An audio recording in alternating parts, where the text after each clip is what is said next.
Monumen ini dipersembahkan bagi 7 pahlawan revolusi, korban kebiadaban gerakan 30 September PKI yang mencoba mengkhianati Pancasila yang sakti.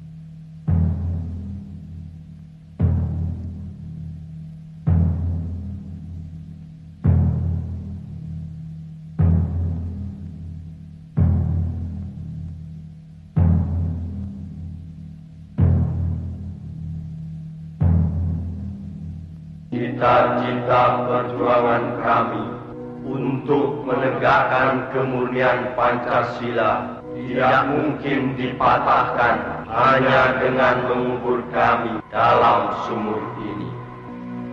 Lubang Buaya, 1 Oktober 1965.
Peristiwa penganiayaan ini terjadi pada tanggal 13 Januari 1965, sekitar subuh di Desa Kanigoro yang terletak tidak jauh dari kota Kediri.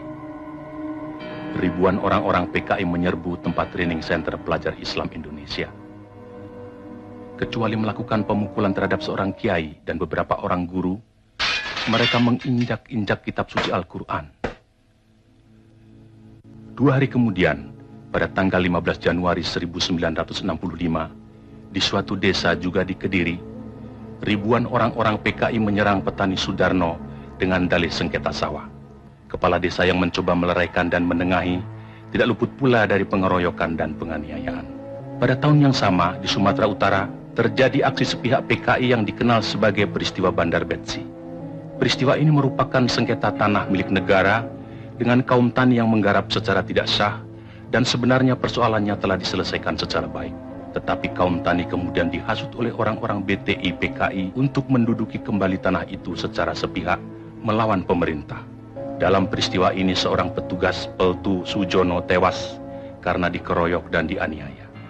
Aksi-aksi sepihak yang didalangi PKI ini juga terjadi di Indramayu, Boyolali, Klaten, dan berbagai tempat lainnya di Indonesia. Sementara itu, sebenarnya, pada bulan Desember 1964, terungkap adanya dokumen tentang rencana perebutan kekuasaan yang akan dilakukan oleh PKI. Namun oleh PKI dokumen itu dikatakan palsu dan malah menuduh balik bahwa fitnah itu sengaja disebarkan oleh lawan politiknya, yaitu Partai Murba yang Trotskist, dalam hal ini Khairul Saleh dan Sukarni. Juga dokumen yang semacam pernah tersiar menjelang pemberontakan PKI Madiun tahun 1948 yang juga disanggahnya namun kemudian terbukti benar. Dalam rangka persiapan gerakan perebutan kekuasaan negara, Partai Komunis Indonesia PKI membentuk Biro Khusus pada tahun 1964. Tugas Biro Khusus ini adalah beri tugas oleh pimpinan PKI untuk menyusun gerakan 30 September 1965. Sementara itu pula, atas saran Perdana Menteri Republik Rakyat Cina Zhou Enlai, PKI melancarkan tuntutan pembentukan angkatan kelima, yaitu agar buruh tani dipersenjatai. Tuntutan PKI ini tidak mendapat dukungan kecuali dari pimpinan Angkatan Udara Auri, Menteri Panglima Angkatan Udara Omar Dhani. Sebaliknya, Menteri Panglima Angkatan Darat Letnan Jenderal Ahmad Yani secara tegas menolaknya. Karena menurut perhitungannya, pembentukan angkatan kelima akan menimbulkan keruwetan dalam garis komando maupun pengawasan kekuatan bersenjata di Indonesia. Perlu dicatat, gagasan ini sebenarnya tidak lepas dari kesanggupan Zhou Enlai yang menjanjikan 100.000 pucuk senjata ringan secara cuma-cuma. Dalam kenyataannya kemudian, meskipun pembentukan angkatan kelima tidak terwujud, namun pemberian senjata dari RRC ini tidak terlepas dari penyusunan kekuatan bersenjata yang digunakan oleh PKI dalam gerakan 30 September 1965. Karena sikap pimpinan Angkatan Darat yang tidak mau mendukung tuntutan-tuntutan PKI tersebut, dan juga karena PKI selalu mencurigai pimpinan Angkatan Darat sebagai kekuatan utama yang akan merintangi perjuangan PKI, sebagaimana pengalaman-pengalaman sejarah peristiwa Madiun tahun 1948, maka diciptakan isu Dewan Jenderal yang dikatakan akan melancarkan coup. Seiring dengan isu ini, dengan gencar tersiar adanya dokumen Gilchrist yang konon menurut versi PKI ditemukan di rumah Bill Palmer sewaktu rumah orang Amerika itu diobrak-abrik pemuda rakyat. Gilchrist adalah duta besar Inggris, dan dalam dokumen yang ternyata palsu itu tersebut kata-kata "Our local army friends" yang kemudian diinterpretasikan sama dengan Dewan Jenderal.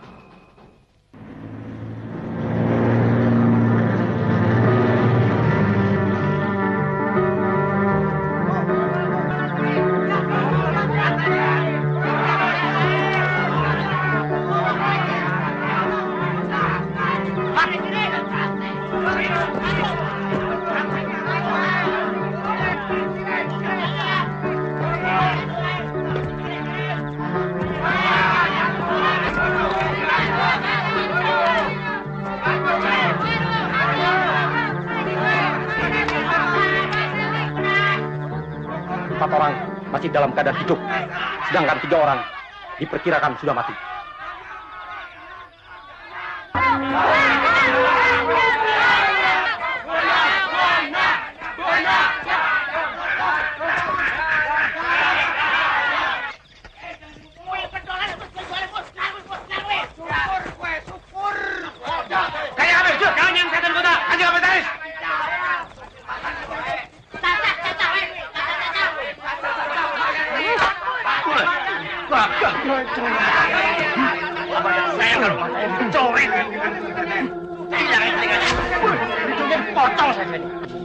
Kita tidak punya banyak waktu. Ini ada surat pernyataan tentang Dewan Jenderal. Tekan! Ayo tekan! Akui situ anggota Jenderal. Akui Dewan Jenderal itu ada. Situ juga tekan. Cepat tekan. Ayo tekan. Tekan. Darah itu warnanya merah, Jenderal. Amarah.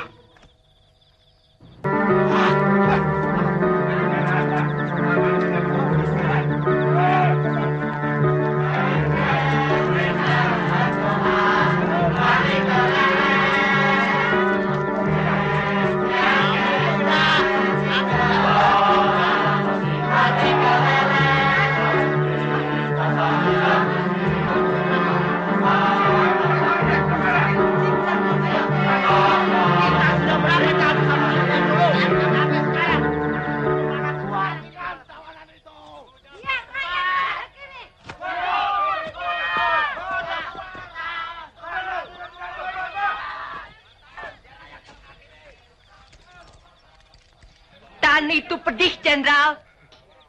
Sekarang coba rasakan sayatan silet ini. Juga pedih. Pedih penderitaan rakyat. Nih. Saya orangnya pelan, tapi pasti.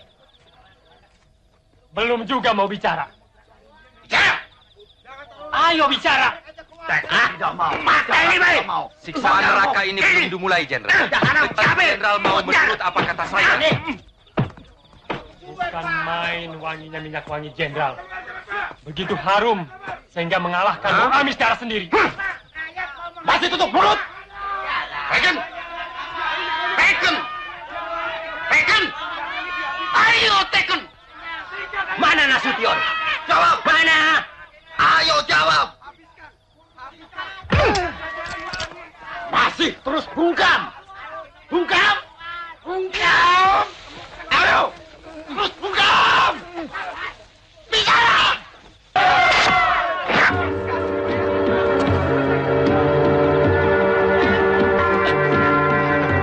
Ini pancen sesuatu kabel. Bagaimana? Masih ketong Tekan?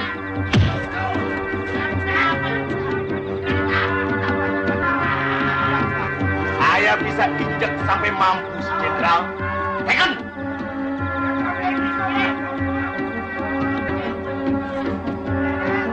Saya pemahat, Jenderal. Sekarang saya akan memahat muka Jenderal. Habisin saja itu. Banyak. Bunuh dia. Tiga. Bunuh. Bunuh. Apa ini? Sekali lagi, Jenderal. Silakan surat pernyataan ini. Atau Arit yang akan berbicara. Silakan. Sekarang Arit akan bicara. Arit ini arit tumpul, Jenderal. Sekarang mata Jenderal mati karat.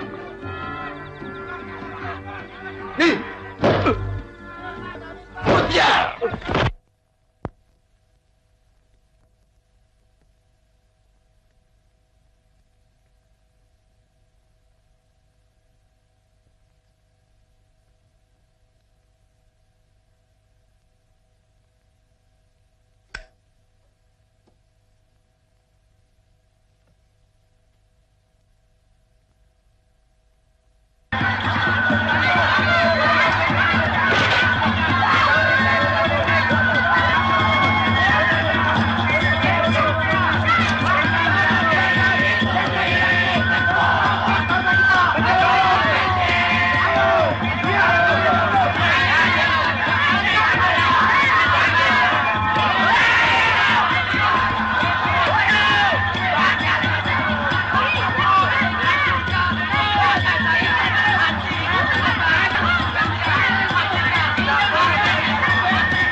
kawan-kawan sekalian, terutama rekan-rekan yang sekarang kami sedang melepaskan.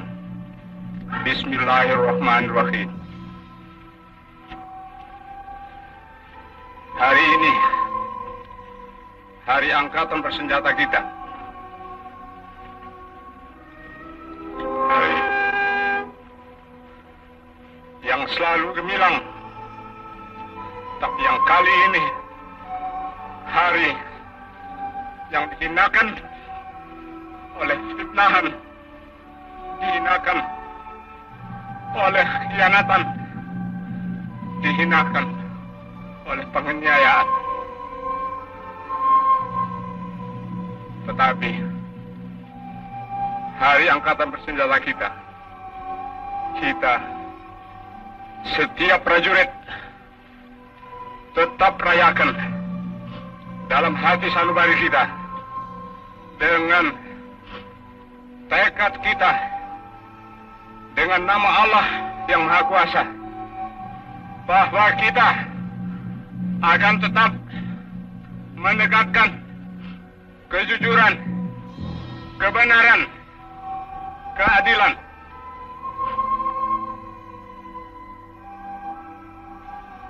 Jenderal Suprapto, Jenderal Hartono, Haryono, Jenderal Parman, Jenderal Panjaitan, Jenderal Sutoyo, Letnan Tendean,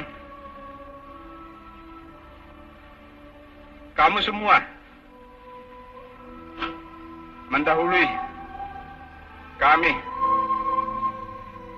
Kami semua yang kamu tinggalkan punya kewajiban meneruskan perjuangan kita, meneruskan tugas angkatan bersenjata kita, meneruskan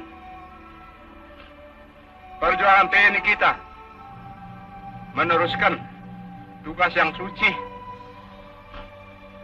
Kamu semua, tidak ada yang lebih tahu daripada kami yang di sini, daripada saya.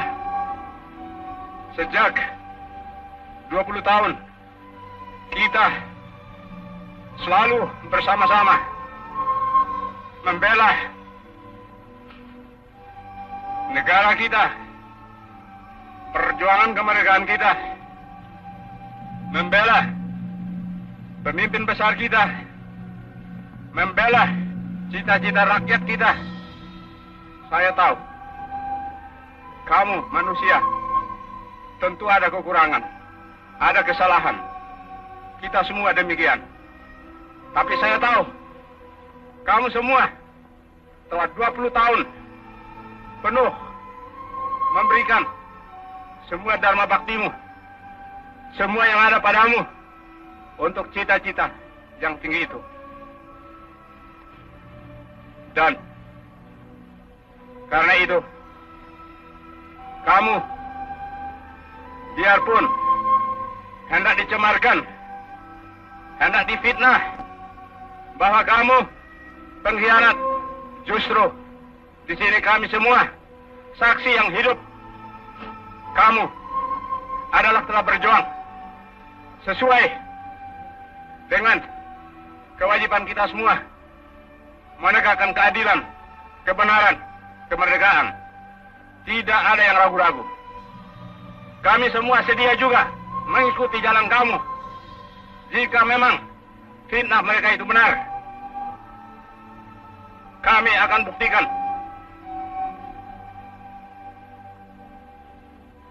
Rekan-rekan, adik-adik saya sekalian, saya sekarang sebagai yang tertua dalam TNI yang tinggal bersama lainnya akan meneruskan perjuangan kamu, membela kehormatan kamu. Menghadaplah sebagai pahlawan, pahlawan dalam hati kami seluruh TNI. Sebagai pahlawan menghadaplah kepada asal mula kita yang menciptakan kita, Allah Subhanahu wa Ta'ala. Karena akhirnya dialah panglima kita yang paling tertinggi. Dialah yang menentukan segala sesuatu, juga atas diri kita semua. Tetapi dengan keimanan ini juga, kami semua yakin bahwa yang benar akan tetap menang, dan yang tidak benar akan tetap hancur. Fitnah berkali-kali. Fitnah lebih jahat dari pembunuhan. Fitnah lebih jahat dari pembunuhan. Kita semua difitnah. Dan saudara-saudara telah dibunuh. Kita diperlakukan demikian. Tapi jangan kita